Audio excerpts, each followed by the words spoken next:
आपने अक्सर वर्दी वालों को आम लोगों पर लाठी बरसाते या गुंडों को मारते देखा होगा, लेकिन आज हम आपको वो तस्वीर दिखाने जा रहे हैं जहां एक वर्दी वाला खुद पिट गया और इतनी बेरहमी से पिटा कि देखने वाले देखते रह गए।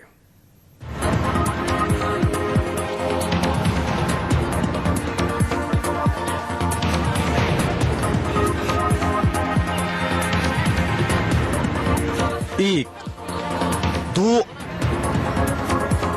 और तीन, ये उन तमाचों और घूसों की गिनती है जो कैमरे में कैद हो गए और मारने वाला शख्स एक आम मुसाफिर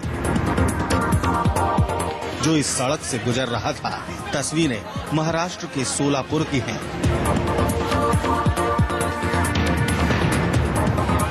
मारपीट की इस वारदात को देखने के लिए लोगों की भीड़ जमा हो गई थी। ट्रैफिक पुलिस का हवलदार और एक दूसरा शख्स एक दूसरे पर लात घूंसे बरसा रहे थे। आप देख सकते हैं कि ट्रैफिक पुलिस के सिपाही पर एक आम आदमी कैसे भारी पड़ गया। ईंटों के पीछे से आवाजें आती जा रही थी। हवलदार को गिराकर दूसरा शख्स उस पर घूंसे बरसा रहा था और इस बीच एक ट्रैफिक पुलिस का सिपाही बीच बचाव की कोशिश कर रहा था।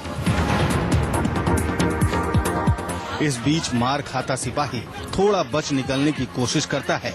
मारने वाला शख्स सिपाही को किसी कीमत पर छोड़ने को राजी नजर नहीं आता। सिपाही को फिर से पकड़ने की कोशिश करता है और इस बीच सिपाही जमीन पर गिर जाता है। पर भला हो दूसरे सिपाही का, जो इस बार मार खाते अपने साथी को बचाने में कामयाब हो जाता है।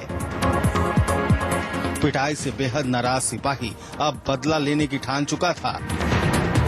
वो आनन फानन में अपनी टू व्हीलर के पास जाता है और पुलिसिया डंडा निकालता है। सिपाही अब मारने वाले शख्स पर टूट पड़ता है। इस बार सिपाही का पलड़ा भारी होता है। वो शख्स पर डंडे बरसाता है। सिपाही दूसरे शख्स पर 2 डंडे ही बरसा पाता है कि उसका डंडा छीन लिया जाता है और अब पूरा दाव सिपाही पर उल्टा पड़ गया। सिपाही पीछे हट जाता है और जब शख्स डंडा लेकर सिपाही पर वार करता है तो दूसरा सिपाही डंडा छीन लेता है। अब मारपीट शांत हो जाती है।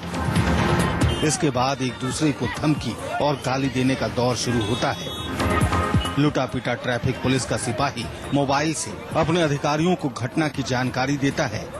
उधर दूसरा शख्स भी कमिश्नर के पास शिकायत की बात कहता है। दरअसल सीएम देवेंद्र फडणवीस का सोलापुर दौरा था। वो एयरपोर्ट रोड से गुजर चुके थे। सीएम के काफिले के लिए ट्रैफिक को रोका गया था। सीएम के जाने के बाद लोग जाने लगे। इसी बीच ट्रैफिक के सिपाही ने लोगों को फिर से रुकने को कहा। जिस शख्स के साथ हाथापाई हुई वो शख्स रुकने को तैयार नहीं था और इसके बाद बात आगे बढ़ी और कितनी आगे बढ़ी ये आप देख चुके हैं। गणेश बिराजदार, सोलापुर, न्यूज़ 24।